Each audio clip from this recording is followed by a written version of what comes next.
Comptche School with the October meeting of the Mendocino Unified School District Board of Trustees. Susan, would you call the roll? Yes, Trustee Schaefer. I'm here. Trustee Morton. Here.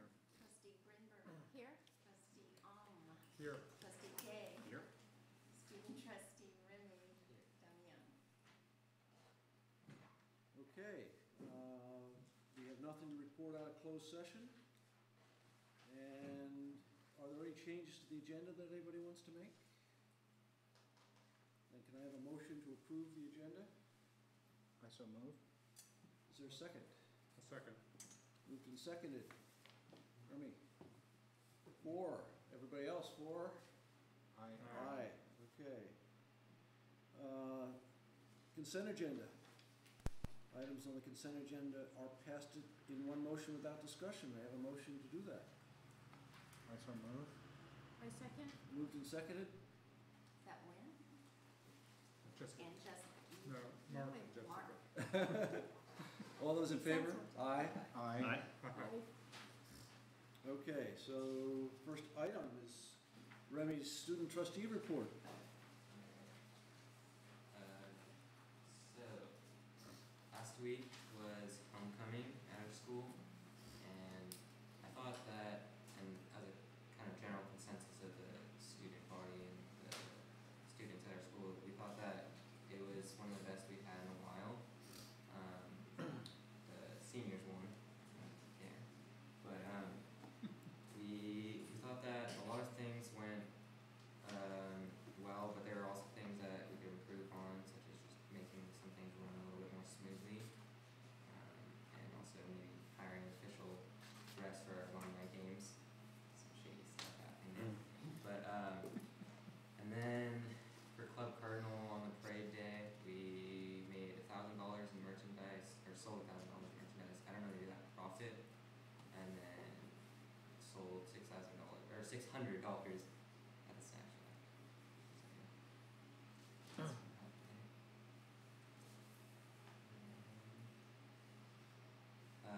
Other than that, our ASB, besides, well, for homecoming, we're gonna decide and have like maybe a committee to think about things that we could do better next year. That's what happened there. And everything else is running smoothly at our school.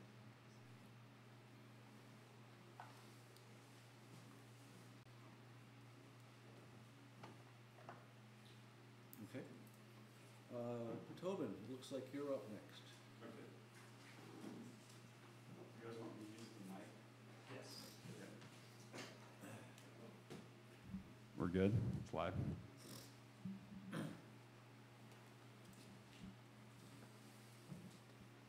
I'll just do, I haven't spoken to you guys since August, so what I thought I would do, just a quick run through of some neat things that are happening. It should be behind yours. And then I want to share with you a workshop that Jason and I will be attending on attendance, and just it provides a strategy for dealing with chronic absenteeism, which is not only a state kind of goal, but also for the district and the board. Do we have the thing?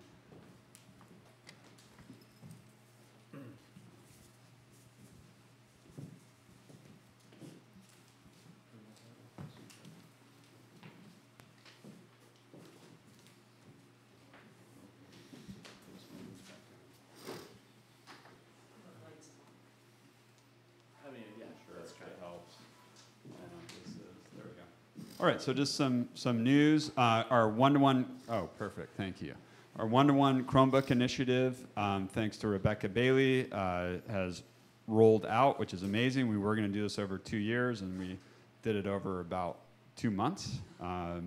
So now we're pretty much everybody has their Chromebooks, and we're dealing with repairs, and students are actually out of Francis's electronics class repairing Chromebooks and bringing them back to life. So it's sort of neat that we have students doing that. Back to school night, was we had about 45% attendance. I know parent engagement is an important thing for the board. We can do better, but everyone's always just so impressed with our staff. It's a nice evening. Homecoming, I'll just give a shout out to our ASB advisors, Tyler and Serena, that I think are a big part of making it such a good homecoming, like Remy mentioned. As I told you guys in August, our norm this year is trying to acknowledge the positive, doing positive things. We did some Student of the Month awards last week. We have a theme of empathy, which I find keeps coming up in different situations. It's good, you know, for everyone to have that in the back of their mind as we deal with things. I've used that word a lot when talking with students this year. This is our Wasc mid-cycle review. Thanks to Liz Newkirk for taking over as coordinator of that effort. I've done them since 2010, so for like the last 8 years or so. So it's nice to get someone else trained in that area. We have a new program that just got announced. Anna and Andy have been working hard to create internships and connections with the community and between students, older and younger students as well. Kim and I are attending the California Principals Network, which we're finding to be super enriching and inspiring. And I think a lot of the things we learn there, we will bring back to our sites. So we go monthly, and it's a 3-year commitment, and staff and superintendent eventually will be involved in that effort. And another exciting professional development, Jason and I have attended the first session of what's called the Community of Practice. It's basically the MTSS, or the tiered systems of support. And so I just wanted to give a brief overview of some things we learned that will set up the strategy for our chronic absentee task force. And it's really neat because really we were taking a direction, just figuring out who are our students who are chronically absent and just kind of call them. But this has given us a lot more depth of strategy. So I'm just going to go through it really quickly. Chronic absenteeism is 10% or 18 school days. It can be sick or on a trip or anything. It's not just unexcused absences. So this is what a chronically absent student would look like. And you can see that that could easily fly under the radar, and parents would not even be aware. Why is this important? I'm going to go through these super quickly. Can I say something on that? Yeah, slide? sure. That it was interesting because they said that when parents were polled, they said, Important. are your students out 2 times a month? And they said, yeah. Right. Well, are your students out more than 20 days a year, 18 days a year? They said, no way. So you can. It's perception. Yeah. Yeah.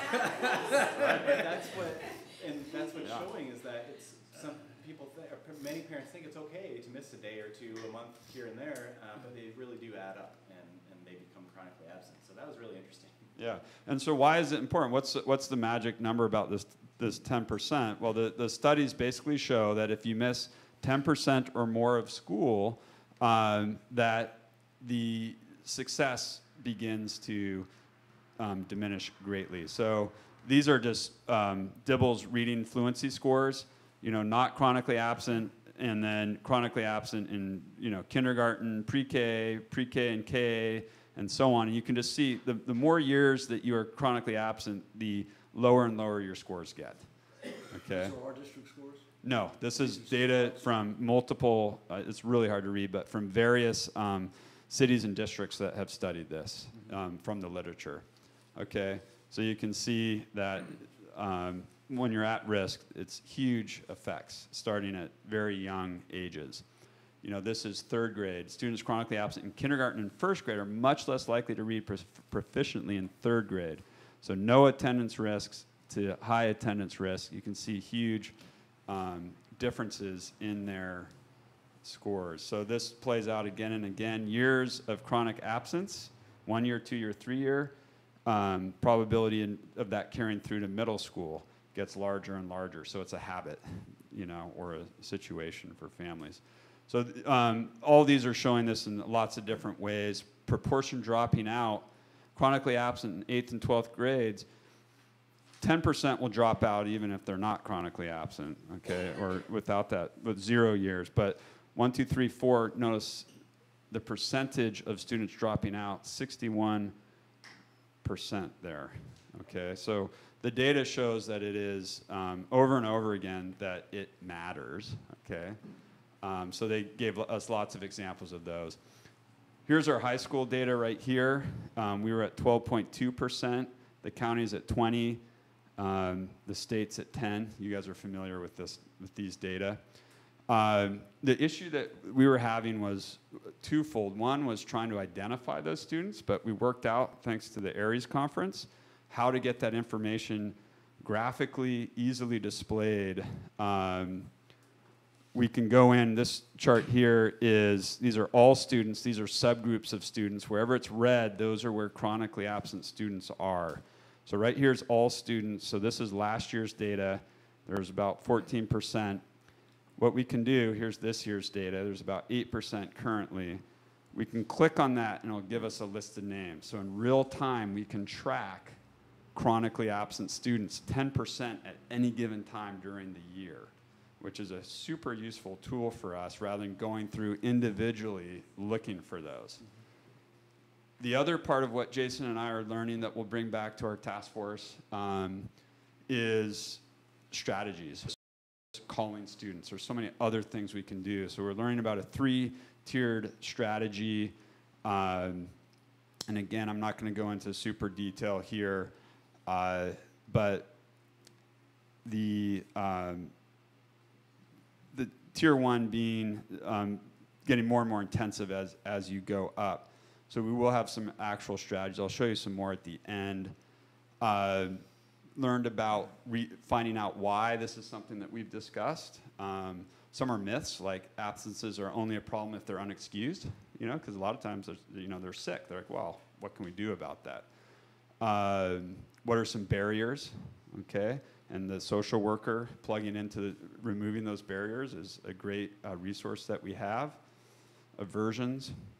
So what we'll do is we'll set some goals and we'll look at some drivers, some things that can really create the change, and then from those, create actions. And so I just want to get to the last slide here. So here are 5 basic recommended practices that we can do to try to improve chronic absenteeism. Monitoring the data, we've really upped our game with that now, having that access. Engaging students and parents, recognize the positive, okay? And provide some personalized early outreach and remove barriers to attendance. So hopefully we'll be working as a committee to have actions under each of these things. So we've gone kind of from just having a list of students and saying who's going to call whom to having a great data stream and more best practices that we can implement. So I look forward, I think we all look forward to seeing if that will help us out. Good. Will you email us all the PowerPoint? Yeah, and I can email you this is why I took a few slides out of here, so I'll email you the one that they presented to Okay. us. So, Yeah. do we have ARIES, that ARIES data you showed, is that now accessible for all 13 years? K-12? Yeah, so by site and by district. I haven't looked at the district one, but I assume it's similar. I have, yeah. So you can easily track a kid longitudinally? And look at it that way. Yeah, how many years in a row has that child been chronically And absent? chronically absent. Not with that particular area, but it's possible that there would be some other dashboard or indicator that would show that. Yeah. That's a good question. I haven't shown that yet. Yeah. Seems important. Yeah. What we could do is we can change the year in ARIES and then click on it and find, I think that's only available last year and it didn't work going back years, but then you can find lists and do that. But we can ask if that's possible. They add things all the time. Can you establish the relationship between the number of days absent, chronic absenteeism, and grades? Yeah, we could do that. There's a whole section of areas that if these things are useful to us, we could establish and query it and say, okay, if these students, what are their grades? We don't have that activated right now, but the nice thing is we can generate the list of those who are chronically absent, and then we could look at their grades.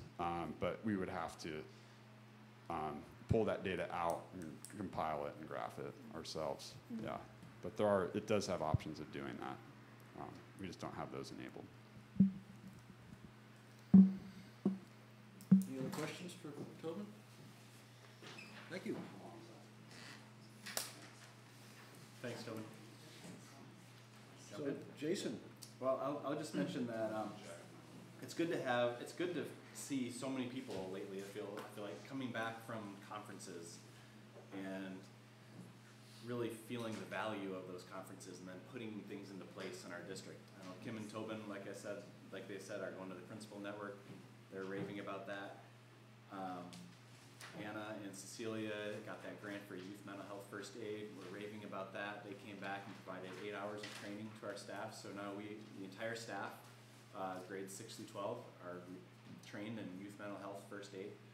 And then, like Tobin just said, we just went to that meeting.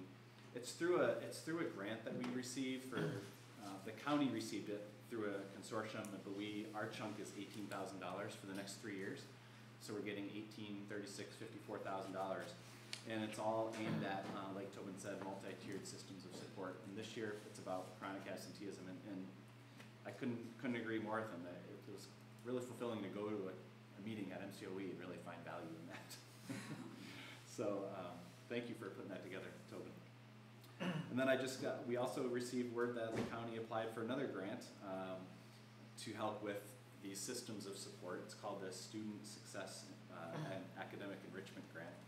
And we still don't know how much money we're getting for that. And so these little chunks of money start to add up, and things like our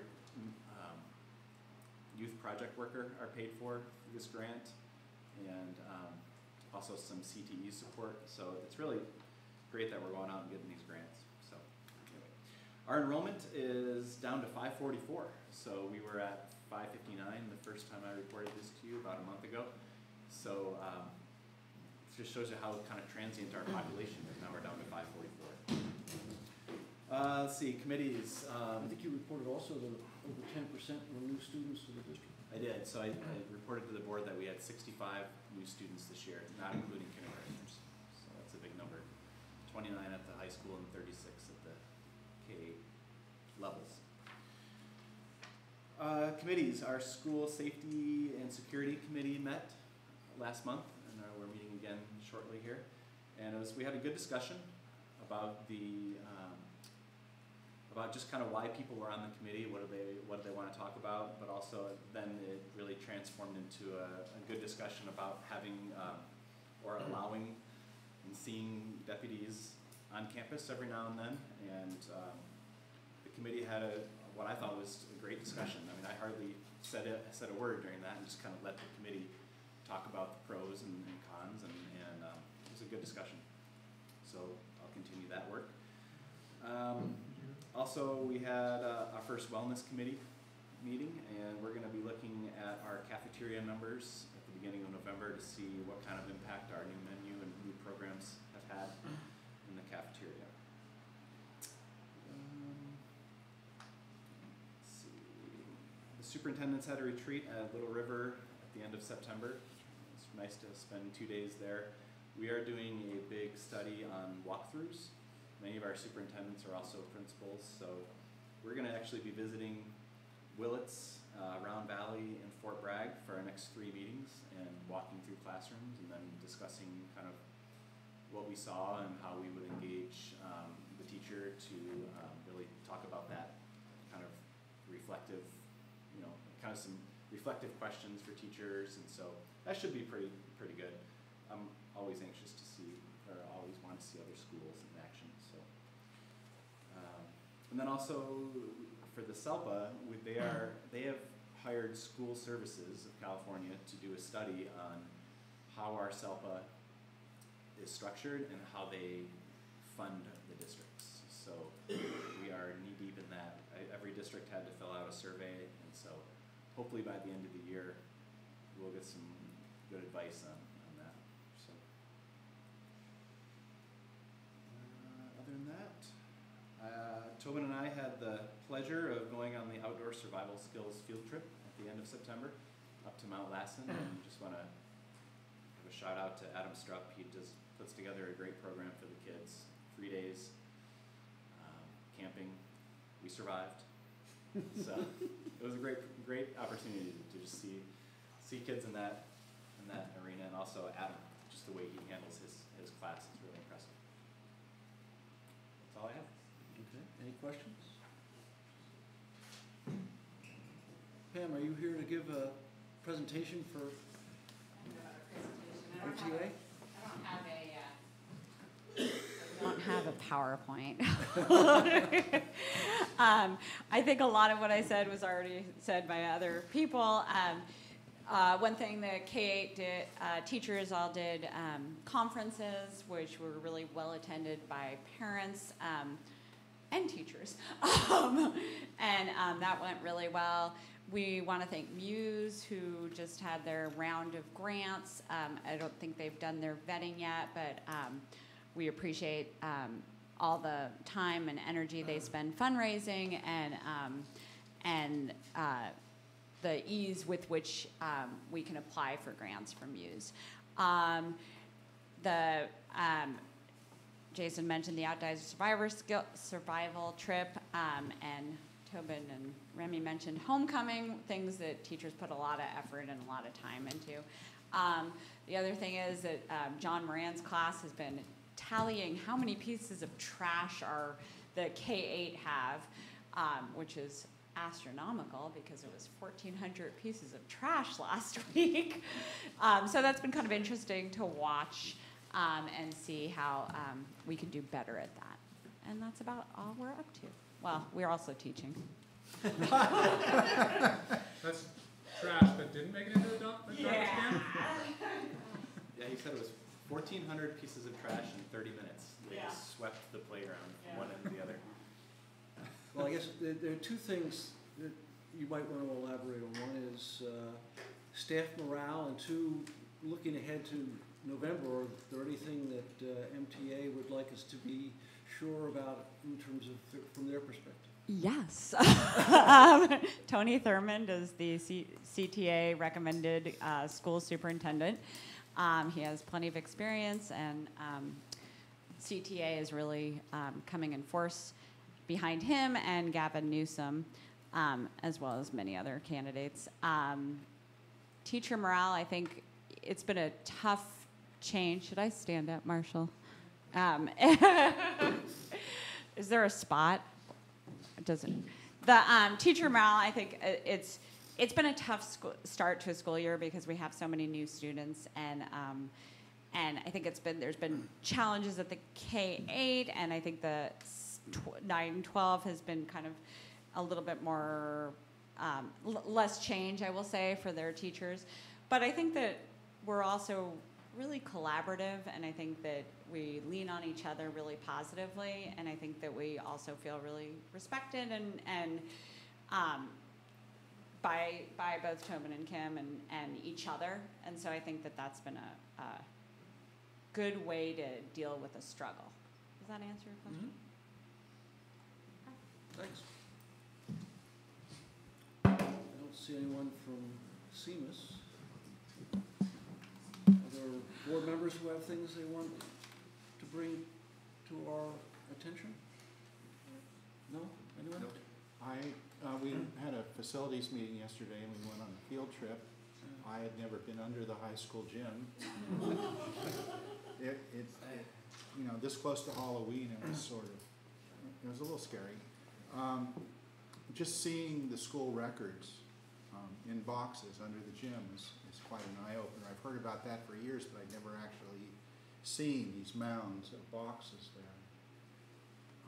We're thinking of looking into whether those can be scanned and stored electronically and what that would cost. It seems pretty crazy to have them under there and not all that safe in a variety of ways. Mm-hmm. That's all I have. Okay. I just wanted to highlight the fact that we had a good study session a couple weeks ago, and you know, about half of that time is spent on what we want to do at the high school, and we had a lot more questions than answers. So in order to help us find some answers, we've invited Mark Kotroki, November, what is it, the 13th? I think it's 12th, 13th. 13th. 13th, yeah. It's the Tuesday. And so hopefully we'll get more focus having gotten those answers from Mark. Can we give him a little plug that he's doing it free of charge? Sure. All right. No charge. So he's coming up here and spending time with us, and he's not charging the district. Okay, so we'll go on to 8.1 and ask Kathy to give us an update on what's happening here at the Comptche School. Do you want to use the microphone? It doesn't amplify you, it mostly makes sure that, That they hear? that all those people out in video land. Okay, well, thank you for coming to Comptche, and thank you for being willing to come to a school board meeting in Comptche. I have some statistics for you. This is my 4th year. This year we have 20 kids, which is 15, I have 15 families. I have 3 transitional kindergartners, 8 kindergartners, 2 first graders, 4 second graders, and 3 third graders. I had 100% attendance at our back to school meeting in September, and I had 100% attendance at parent conferences. So we're proud of that. Besides reading, writing, and math, we're learning American Sign Language. We do mileage club every week. Last year we ran, I think it was 263 miles, and they want to beat that. We get out in the garden every week. We've done a whole school unit on apples. We made applesauce last week. We're starting to learn about owls. Next week, we're taking a field trip to the K-8 school for the STEAM assembly, which is science, technology, engineering, art, and math. Had lots of parents helping in the garden, built a new fence last year. I have parents coming in and helping with copying.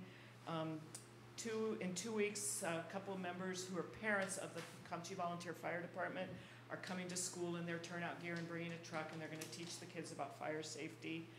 I want to give a shout out to the maintenance crew, who is always so responsive and auto to when I call and say, hey, the toilet's not working or something. Last spring they put in a new trail down to the playground, so I no longer have to jump down about this high to get down to supervise kids. And they put in some drainage so we're not eroding the hill. We've had PG&E had a planned power outage a couple weeks ago. It was scheduled like 3 different times. We had to keep changing it. But the day it was out, Otto had a generator here so we could continue to have school, so that was good. And then the only other thing I wanted to say is any of you are welcome anytime to come spend a day here and see what it's like. Thank you. Thank you, Kathy. Anybody have questions? Okay. So Otto, we're taking advantage of being here by asking you to give us a tour of this building as we move forward. Okay. You can only get up and walk around, I'm guessing? Yeah. Okay.